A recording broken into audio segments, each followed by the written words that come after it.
Okay, welcome everyone. Thank you for joining us today on our GMF webinar. We are so pleased to have so many people here and present for this conversation. It is a huge interest that we are receiving, and it just goes to show the timeliness of this conversation. So thank you for taking time to join us today. Before we dive in, a few housekeeping items to go through. Today's event will be taking place in English with French interpretation available. So to join the French interpretation, you can just click on the interpretation button down on the lower right of your screen. It's a little globe where it says interpretation. Alors aujourd'hui, la discussion se fera en anglais. Si vous souhaitez écouter en français, vous cliquez sur le bouton d'interprétation en bas à droite de votre écran. C'est un petit globe et sélectionnez la canal française. So as we move through the panel discussion today, I would really encourage you to submit any questions that you have. You're welcome to do so in the language of your choice, and you can use the Q&A box as they come up throughout the webinar. And we will address them at a Q&A period at the end of the webinar, as well as potentially throughout via the chat, where you're also welcome to ask questions using that chat box. And through the language of your choice. We will keep an eye out for those, especially any clarification questions that may come up.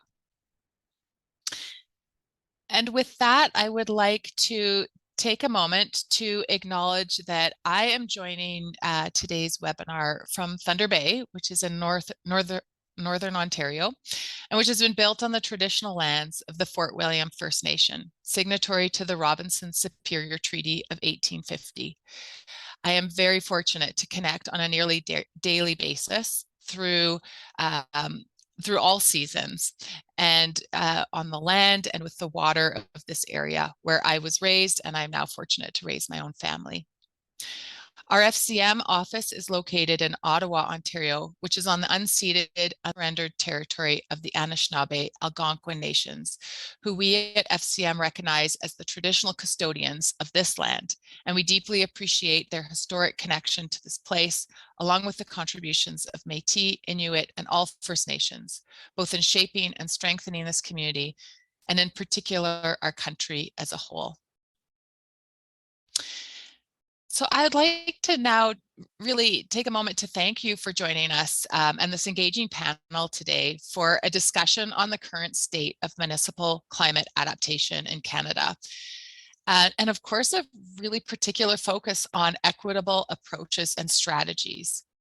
We're hoping that by the end of the hour together today, you'll have gained insights on the landscape of municipal climate adaptation across Canada, have a good understanding of the critical role of equity in effective climate adaptation efforts, and have captured some incredible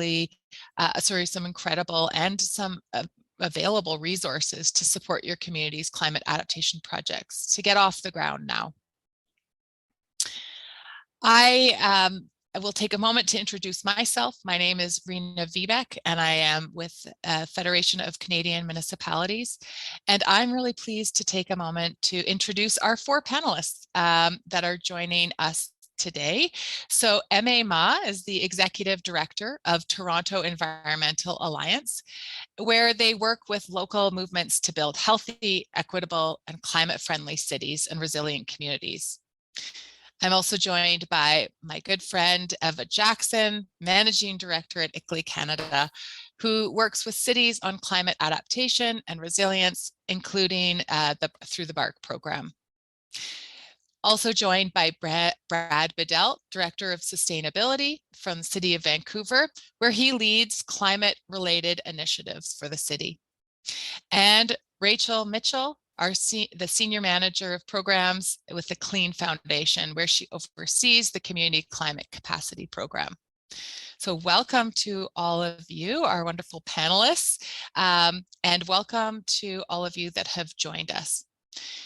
We are going to begin our conversation with a question to the audience, and we're going to ask this question to help ground you in our conversation today. And we're doing so by using Mentimeter, a wonderful virtual platform. So you can join us by visiting menti.com and entering the code that is available. Or you can do so using your phone if you want to use the QR code. So the question is, reflecting on what the weather is like where you are this week. I'm sharing my screen. Sorry, Jillian, you're unmuted. And reflecting on the weather where you are today and what you would normally expect this time of year. The question then is, what is one word that represents how this changing weather or the weather that you're experiencing this year makes you feel? So take a moment to head over to mentimeter.com, and then we are going to show the results. And as we wait for those results to start coming up, I'll just take a note that if you wanted to know a little bit more about our incredible panelists, you'll see their bios in the chat. So I'm seeing anxious as really a commonly felt feeling, worried, nervous, concerned, confused, uneasy. Yeah, some sadness in there, some summer in spring, frustrated, grateful. Really appreciating everyone taking the time to just reflect on how they're feeling about the changing weather and the changing climate. Yeah, appreciating seeing all these changes, and I'm seeing less responses coming in. So thank you for using this moment to sort of ground our conversation. And you know, it's an opportunity through this exercise to help us begin our conversation today with a recognition that climate is changing all around us, and we're feeling the impacts no matter where we are in Canada. And that really helps to bring us to the topic of today's webinar and the conversation, which is centering equity in climate adaptation progress. So the Federation of Canadian Municipalities has committed to grounding its culture, its systems, policies, and practices by using an equity lens to challenge issues of race and correct inequalities in order to reflect and improve the lives of communities across Canada. FCM's full anti-racism and equity commitment statement, which was passed by our board in 2022, is available on our website if you would like to look at it in more depth, along with the summary of some of our key work to date. So through our local leadership in climate adaptation initiative, which is set to launch in late spring of this year, we are taking action to address the impacts of climate change and build resilience in a way that centers equity and community engagement at all stages of action. So this includes recognizing and understanding the history and the context of the systems we're working in, identifying systems of privilege and inequality, and building and fostering collaborative relationships and partnerships in climate adaptation engagement, and which include equity deserving groups. And so with that, I believe I've sort of helped to set the context, and you have helped as participants set the context with our first engagement activity. So now we're going to turn the conversation over to discussion with our panelists. So I'm going to have the privilege of asking 4 questions to our 4 panelists and give them all a chance to share with us their perspectives. So Emma, I'll start with you for our first question. From your perspective, where are Canadian municipalities at in terms of equitable climate adaptation? And perhaps what's one great example of a successful equitable climate adaptation, and maybe what made it stand out? Thanks very much for the question. I'm really pleased to be part of the conversation today. My sense is that equitable climate adaptation is an emergent area with many municipalities thinking about how to approach it. And there are some pockets of good work that exist that we can really learn from. So it might be helpful for the purpose of our discussion to sort of think about this as emerging good practices. I think when thinking about shaping municipal climate adaptation plans, a critical thing is to ensure that the well-being of communities that are directly impacted and disproportionately impacted by climate change are really at the center of these plans. And as such, plans can be shaped by formal municipal processes, but they can also be shaped through learning from good practices that are already happening in communities. So I just want to speak a little bit about that. We are emerging from a pandemic that has really exacerbated a lot of inequities in our society and shone a light on those. But I think there's also some valuable lessons that we can learn in terms of how we organize ourselves during a crisis. And it really relates also to the scale in which we need to prepare for climate disruption. So as you're looking at the images on the screen here, I want to just give a brief example of some work that we undertook in 2020 with the support from the City of Toronto and the Atmospheric Fund with 20 community organizations to look at lessons learned in the early pandemic response led by community organizations and community hubs that are applicable to responding to climate emergencies. So not surprisingly, a key finding from this work is that community organizations and community hubs that had undergone some sort of preparedness or capacity building for emergencies were able to pivot much more quickly to support the residents that were made most vulnerable in terms of providing meals, essential information, activating mutual support networks, as opposed to just shutting down their doors and operations when the pandemic hit. And also, not surprisingly, this really depended on having trusted relationships with community members already in place. And so I think this points to the need to really have resilient hubs embedded in our communities on an ongoing basis.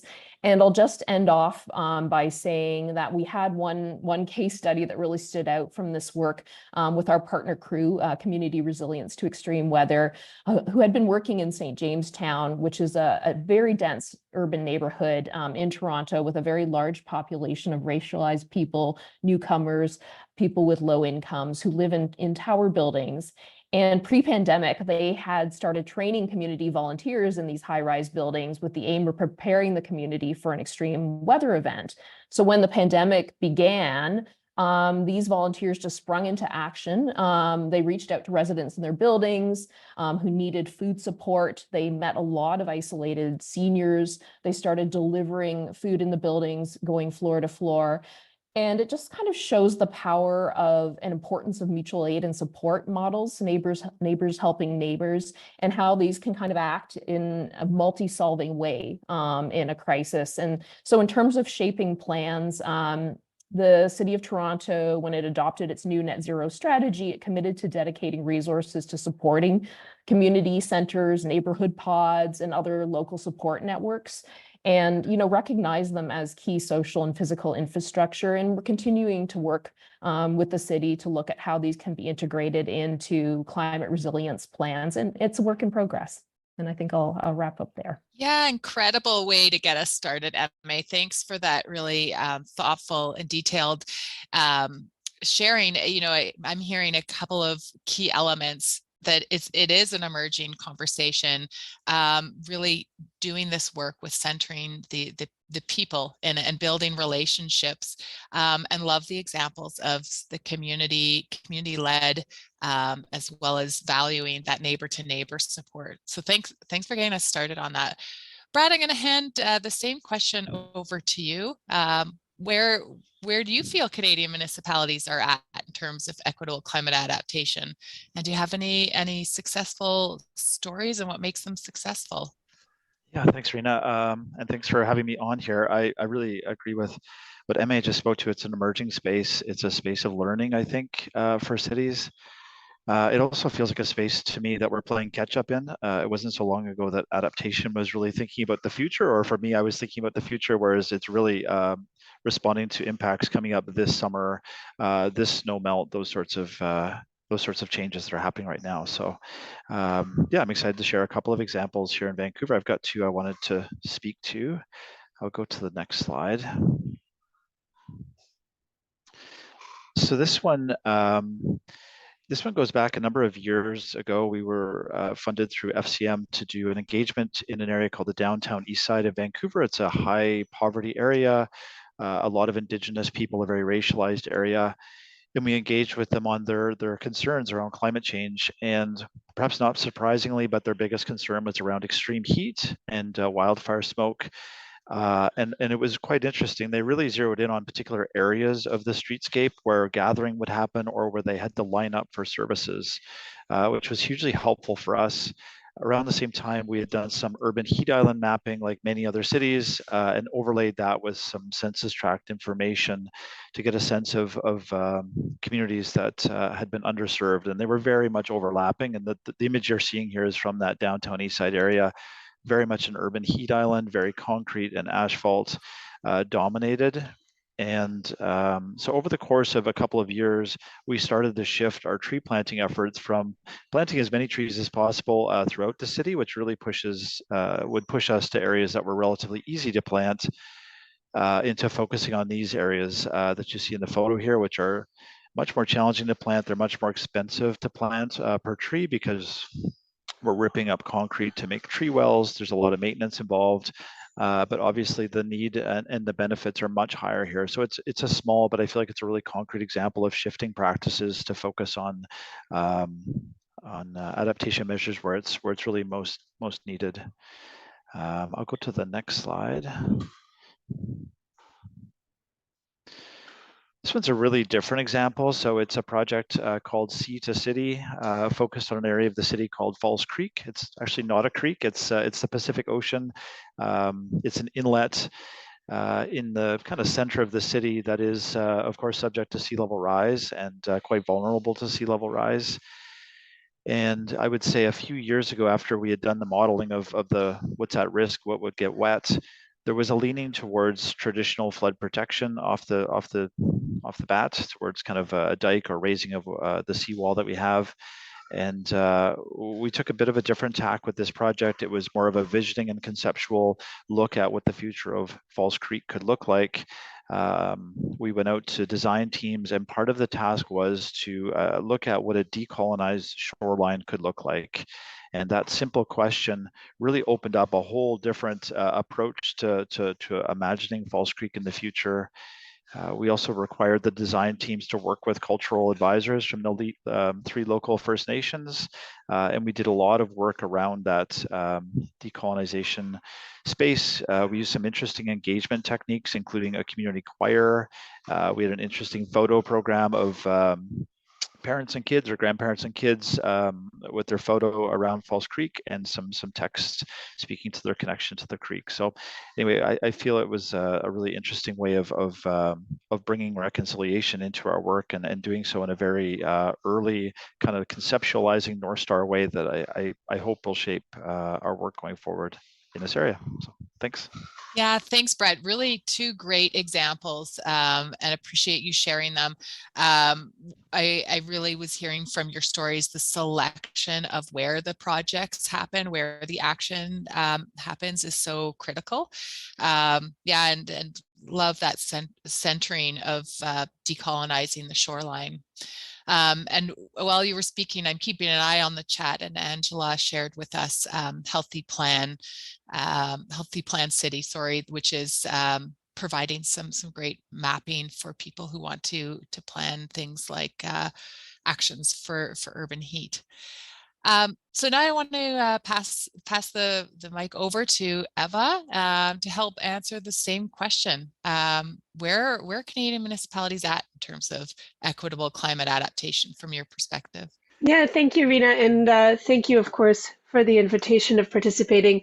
And while I'm thanking folks, I want to just acknowledge and thank the Mississaugas of the Credit, the Anishinaabe, the Chippewa, the Haudenosaunee, and the Wendat peoples for their stewardship over the beautiful place I get to reside, which is in Toronto.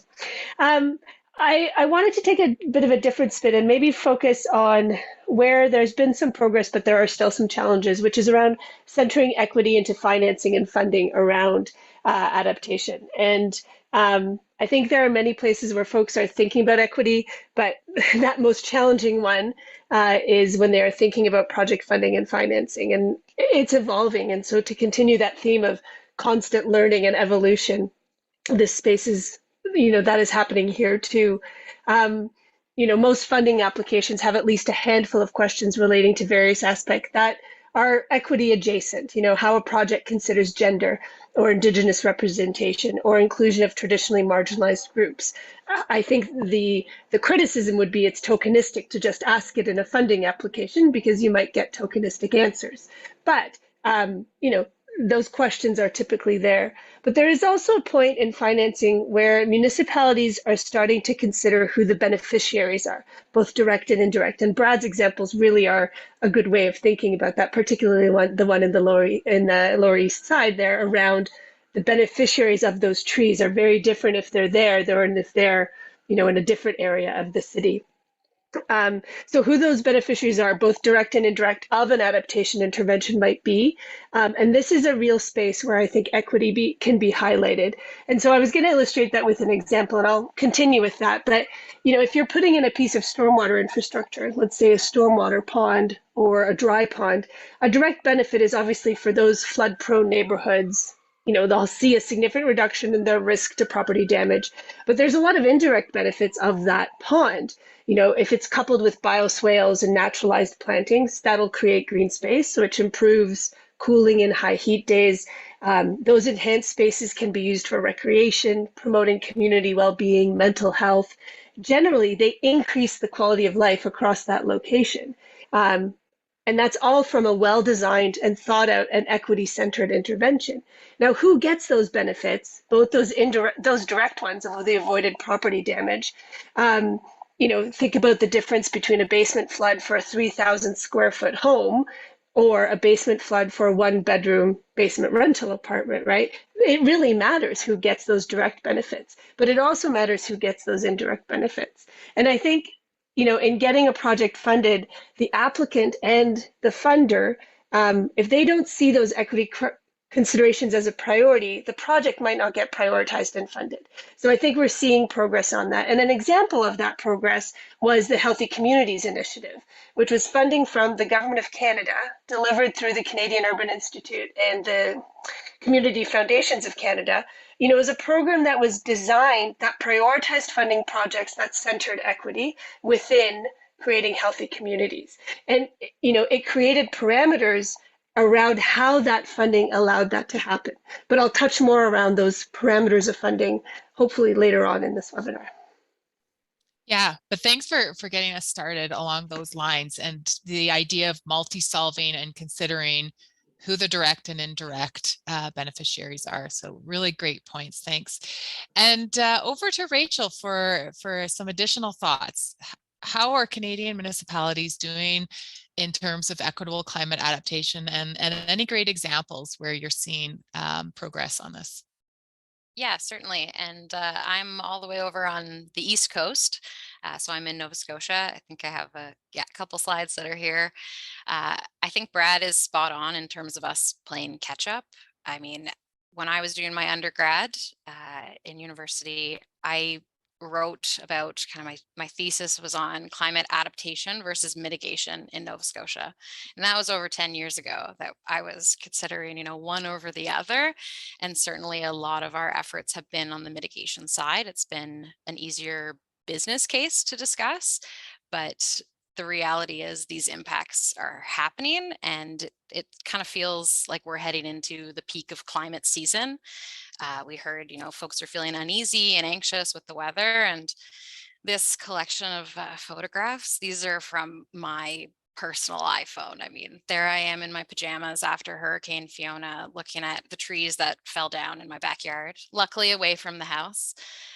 And certainly, a walk in my neighborhood where the power lines are down and, we're dealing with trees and down trees, and certainly a lot of issues around safety and hazards. And there's the East River in New Glasgow that flooded, and the ice was kind of everywhere.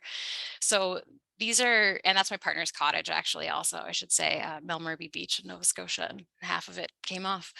So these are no longer hypotheticals, and we're having to deal with climate impacts at an increased frequency, certainly the severity of the impacts as well. And I know for our friends out west, grappling with wildfires already pretty early on in the season. I think what's also difficult is the time in between these impacts. It's no longer just, once every few years. I mean, we're dealing with multiple impacts in any given season, and the time we have to recover and rebuild and gather our thoughts, I mean, that's shrinking. It's a short time frame, and then it's kind of on to the next disaster or the issues. Yeah, they're certainly compounding. An example in the next slide on something that we're actually working on for equitable climate adaptation is a resilient home retrofits initiative. Across the country, we have a lot of successful property assessed clean energy programs where we're looking at how we can improve energy efficiency in a home, but are we considering the adaptive capacity of that household? Are we considering the resilience of that property and that home at the same time?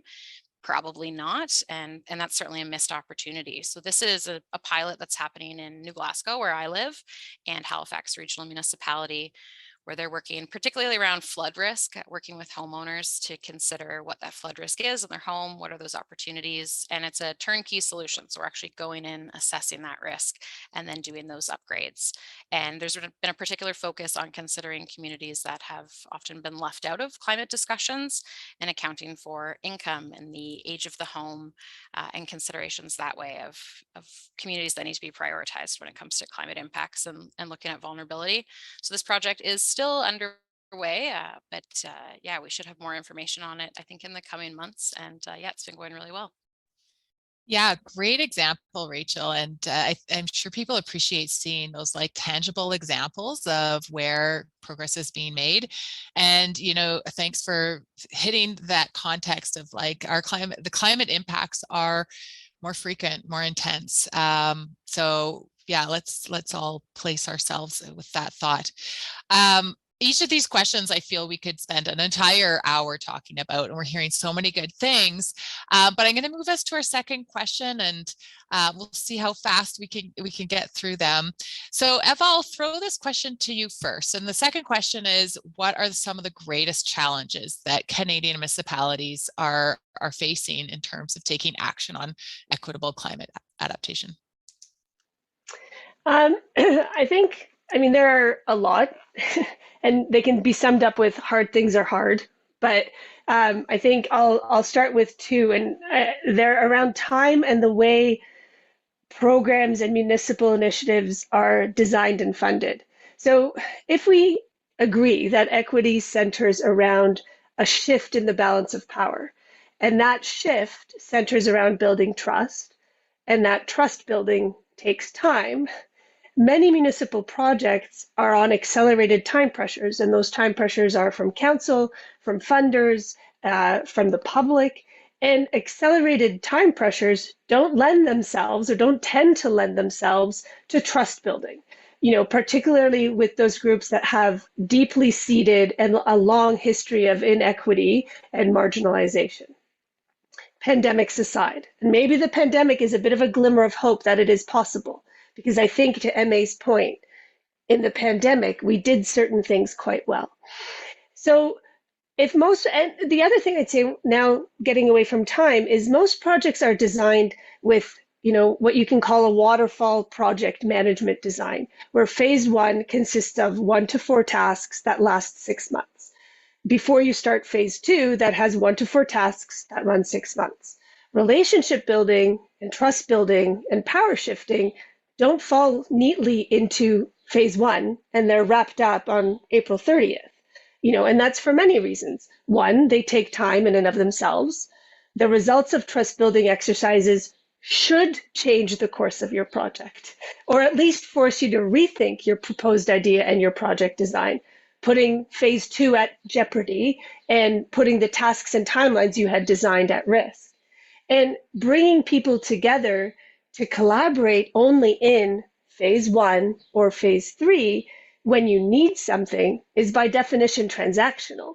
Equitable climate adaptation, or equity in anything, can't be transactional. At a minimum degree, there needs to be a minimum degree of collaboration for it to be equitable. Otherwise, it's just consultation, which is very different than equity building. So I think there's a few factors, and there are other project management mechanisms that allow for more agility. The agile project design method is named around that, but our projects aren't funded like that. Our projects aren't designed like that. They're designed with, we've all seen those Gantt charts, and the greater the waterfall, the harder it is to fit equity in it. The more shallow the waterfall, the more that's possible. Yeah, trust and relationship building.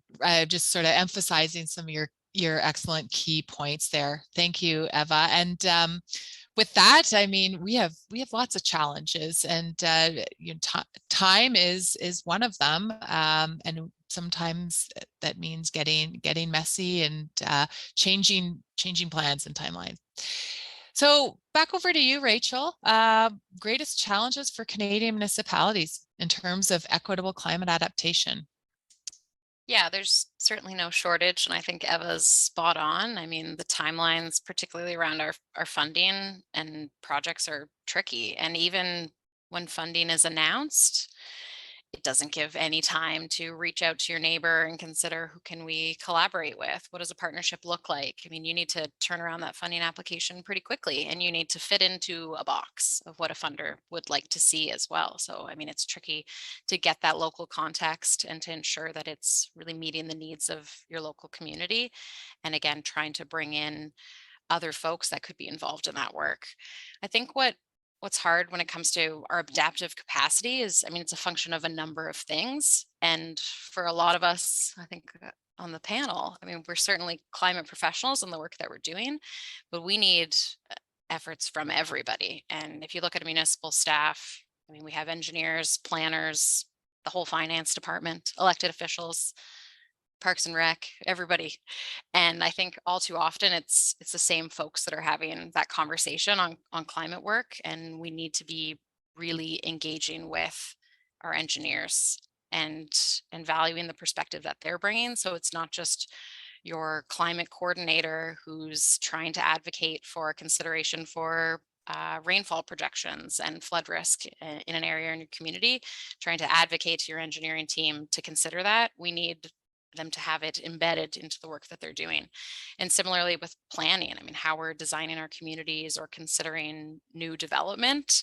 I mean, we need to engage with our planners. We need to engage with everyone and ensure that their training opportunities and their capacity building opportunities are suited to the work that they're doing and the unique perspective that they bring and the discipline that is needed in the work they're doing for core municipal service delivery.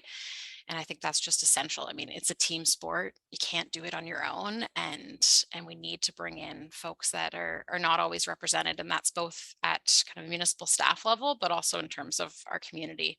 And engaging, I think, with organizations as well that are working closely with underrepresented groups, that maybe there's not a very obvious, climate connection there. Maybe it's the United Way or a different group that's working with underhoused individuals.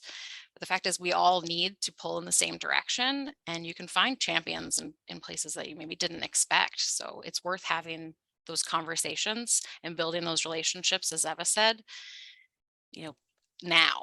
Tomorrow. I mean, after this webinar is over, send an email, go over and talk to somebody and make those connections, because that's going to get us moving in the right direction for sure. Yeah, the urgency and the time it takes to do that team building, spreading the workload, but also benefiting from working as a team.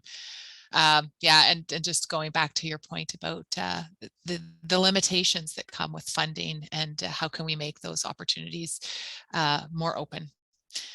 Brad, over to you on our sort of difficult question around challenges.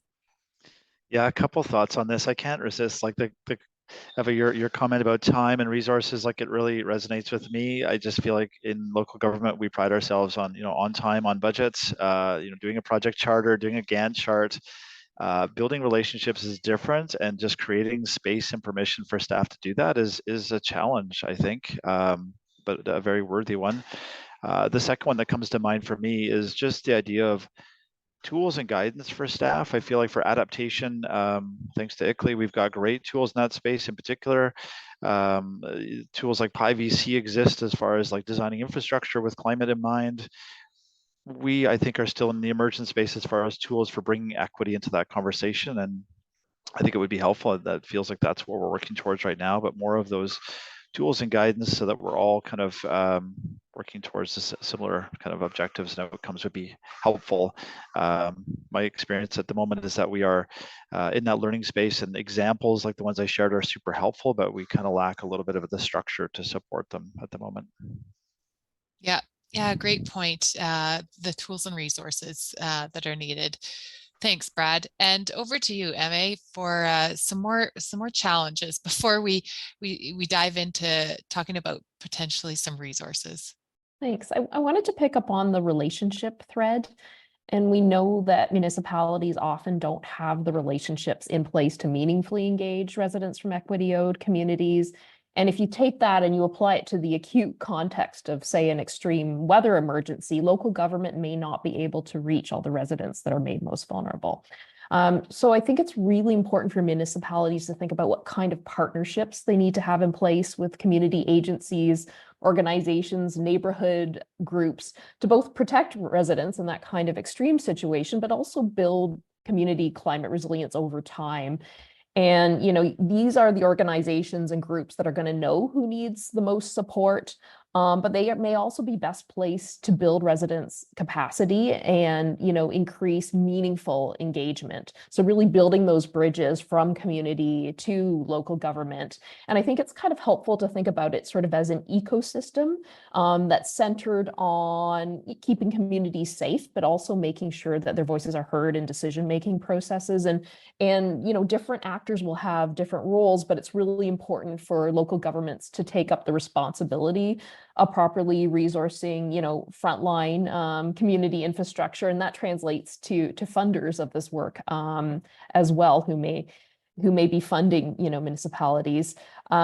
I want to just give a quick example because I do think sometimes there can be a reticence and a concern about taking those initial first steps to have meaningful planning dialogues with residents and community organizations, which really are at the foundation of co-creating, adaptation strategies and implementation plans that have equity embedded in them or a strong equity analysis. So just really briefly, in 2021, the city of Calgary undertook public consultations to update its climate strategy, and they had an explicit commitment to do a better job of embedding equity in the strategy and the mitigation and adaptation plans that are part of it. And they did some virtual consultations with members of equity-owed communities and community agencies. And, if you read there what we heard consultation report, not only did the surface, observations around how equity-owed individuals experience disruptions in transportation access due to weather events, but they reported a really interesting theme, and I'm just going to read it because I think it's quite meaningful. Climate action taken by the city should be framed in a way that builds empathy and communicates how achieving equity for some leads to collective benefits for all.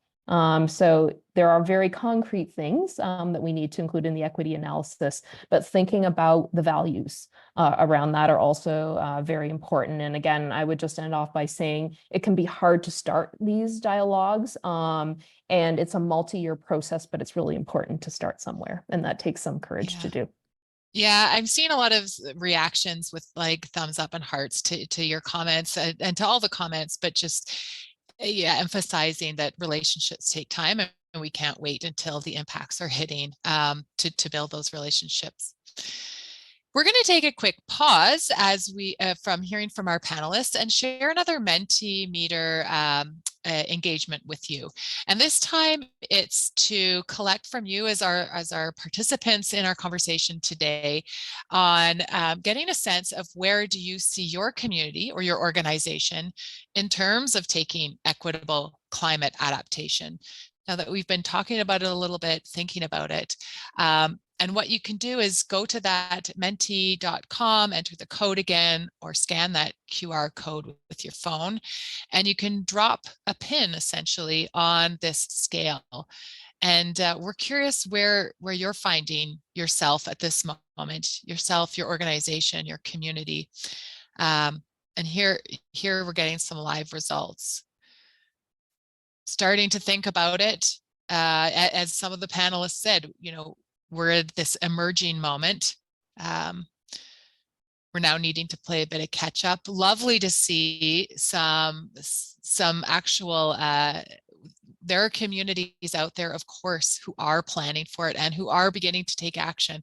A few even feeling like, okay, even if we haven't done it all, we're taking many actions. So yeah, thank you, everyone. This is great to see sort of the smattering of where communities are landing across Canada, all the way from the beginning and into action. And that's great to see. And we can use those examples to learn from one another. Thank you for that. We're going to now head into our third question for the panelists. And this one, I'll keep it open, and those panelists can decide who wants to answer first. But what are one or two great resources that you want to highlight for Canadian municipalities, those on our call, those who will watch afterwards, to help them to take action on equitable climate adaptation? I think we've got some really great resource, one or two that they want to put forward. I'll start if that's all right with my friends. So there's a couple that I'd want to share. One is a body of work that Equitable had produced a couple of years ago with the support of a few partners, which is, and I'll put all three in the chat now, just so folks can click on them.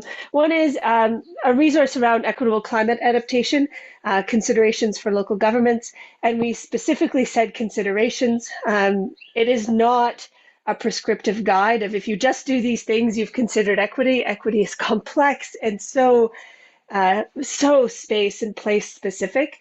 So these are considerations for different types of local government initiatives. So I've put a link into that. The next is, I mentioned privilege in some of my previous comments, and Tessa Watkins' Wheel of Privilege, I think, does a really good job of really highlighting how privilege changes and how one might go through different experience of privilege within their own lifetime, and one doesn't stay within a specific space on that wheel, and how equity needs to change as people move throughout that wheel. And then the last one I wanted to share was a tool that is a couple of years old now, but I think is a very tactile tool that allows people to think about, in this case, energy poverty, which is the energy poverty calculator produced by our friends at the Canadian Urban Sustainable Architectures Network a number of years ago. But I think it's a really tactile way to think about energy poverty in a geospatial way for your community. And then it links out to different pieces. So the last isn't really to help address that energy poverty directly, but to really understand that. And I apologize, I know that isn't adaptation focused entirely, though very much links into a broader conversation around resilience. So I'll leave it at that. No, incredible. Great to share these useful resources, because generally there's appreciation for highlighting which are the best of the best and which are you using and which have you seen being taken up. So I'll throw it to the other panelists. One or two great resources you want to share. I'll share a couple. I'm going to paste them into the chat right now. One is the Climate Atlas has a great particular Indigenous knowledge section that we found really helpful as a resource. And the other one is the Indigenous Climate Hub page. Again, just like a wealth of resources in terms of impacts to Indigenous communities and also adaptation from that perspective. So we found that super helpful. And I also want to do a shout out to the BC Ministry of Transportation and Infrastructure and the resource that was pasted in the chat, which I'm actually not familiar with, but I'm going to have a look at it after we hop off here. So yeah, That's great. And Brad, I didn't see it come into the chat. So see if you can try that again, because I know others will be wanting to link to that. And I'll open it up also, not only to our panelists, but if you as participants have one or two great resources you want to share, please paste them in the chat. Emma, I see you also just pasted a couple. Thank you for that. Do you want to share or highlight one of those? Sure, I couldn't contain myself to one or two, but I guess maybe what I would highlight is that I think resources that provide a framework for co-creation and co-design with communities are really, really important. And I personally like resources where you get to see sort of a framework and then some case studies or examples, because this is not a one-size-fits-all situation. And I really think that local governments need to be able to have resources that they can adapt or customize to their specific context and learn from. And so, we're creating communities of practice where there's knowledge exchange, but there isn't pressure to do things in one right way. So I think having those examples or case studies where we can all continue to kind of learn from one another in an iterative kind of way is really important. Yeah, absolutely. Appreciate that. And Rachel, did you have any you wanted to share? Don't want to, yeah. Just quick, just kind of building on the concept of communities of practice. I think this isn't a resource, but there are climate professionals in communities across the country that are keen to help each other. I mean, we have official networks and communities of practice, but we also have unofficial ones. I mean, the folks you meet at conferences or events or online webinars like this, or even reaching out on LinkedIn, we can learn from each other in some of those kind of formal and informal ways to share successes and challenges. I think for me, I've learned a lot from the friends I've made in this space, thinking about folks like, shout out to Sarah McCrae in Dufferin County, wrong county in Ontario, and folks kind of across the country that we're trying out different things. Some of us are succeeding, some of us are having some challenges, a few pushbacks, things like that. But if we can learn together, we can move forward faster and a bit more effectively. And it's good also just to kind of chat and share in those struggles, because it's tough. I mean, I showed those photos. Brad talked about the impacts in Vancouver. I mean, it's heavy stuff that we're working in and day out. And we're trying to solve a very complex problem. Yeah, really great points, right? The peer network that is out there and so useful to lean into. All right, I am going to ask our last question to the panelists, and I'll give you each 30 seconds to identify, if you would like, one gap that exists in terms of resources that you would love to see out there and that you're hearing Canadian municipalities need more in order to take action. What's the one gap? Who wants to start us off on giving a quick answer to this one?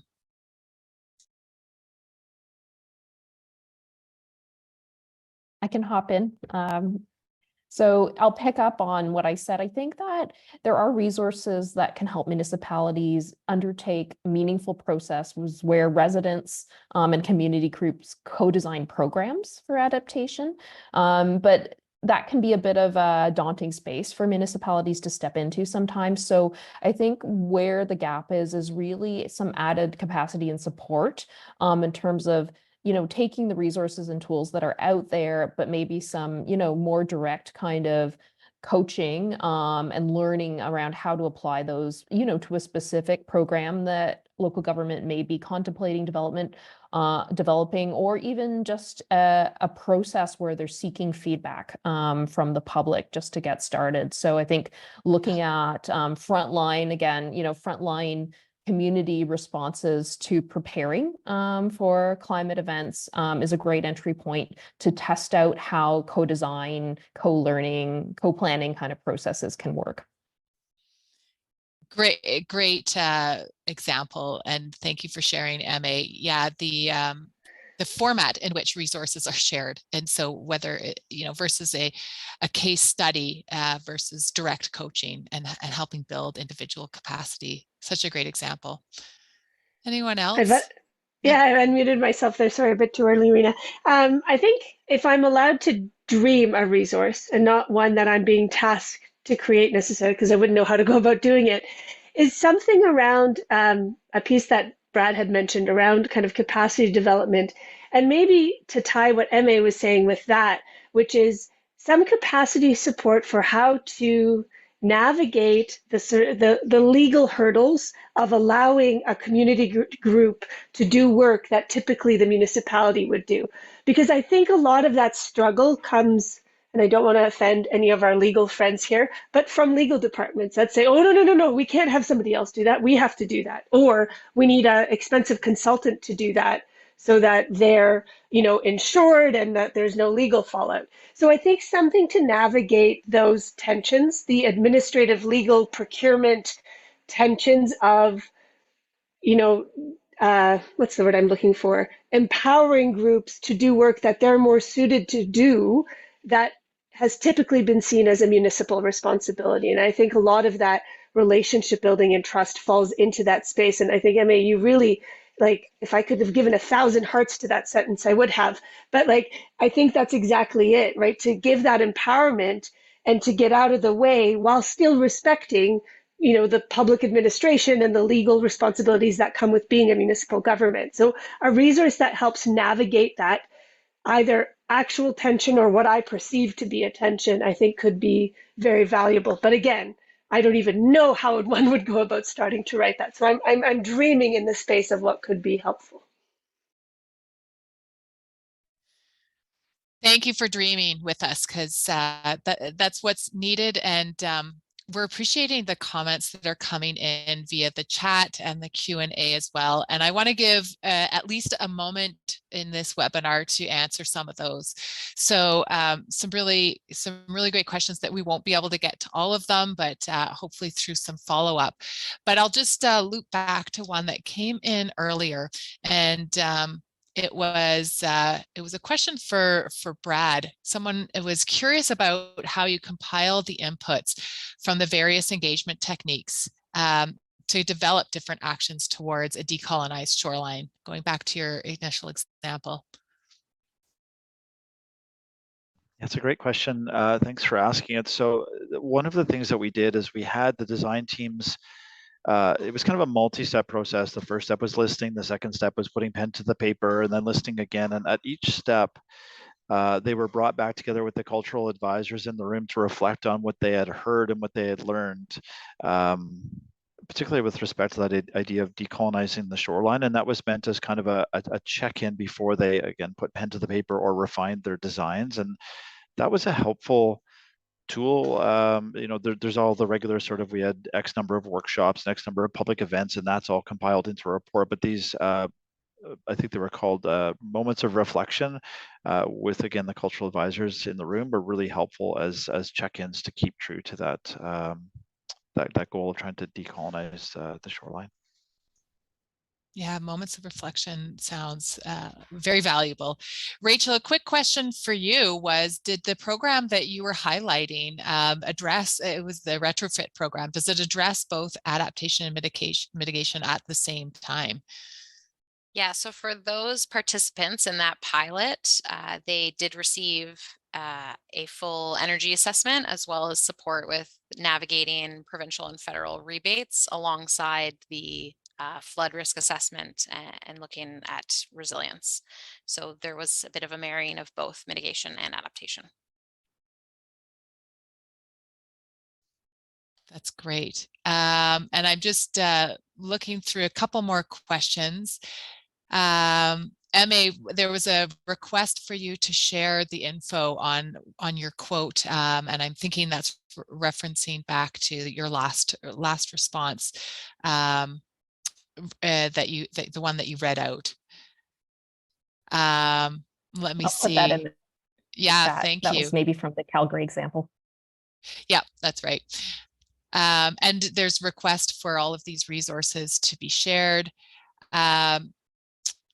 here's another question I'll put out.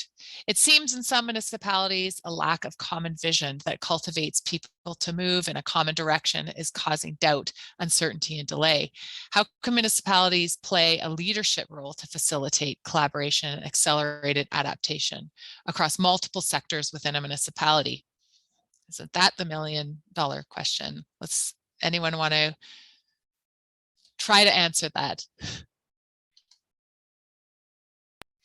Rena, I'll take a short stab. I was going to mention this on the previous question. I think providing some tools and normalization for elected officials is helpful as well, particularly with the equity aspect to adaptation. I think it's one way of kind of nudging towards that leadership that the question is asking about. Yeah, thanks. Yeah, and maybe building off your earlier response, making moments of reflection and opportunities for building relationships within municipalities and educating, including staff and elected officials. Well, with that, we are quickly coming to the end of our conversation, which I knew we wouldn't have enough time to dive into it, but such incredible context has been shared today. So very much appreciating that.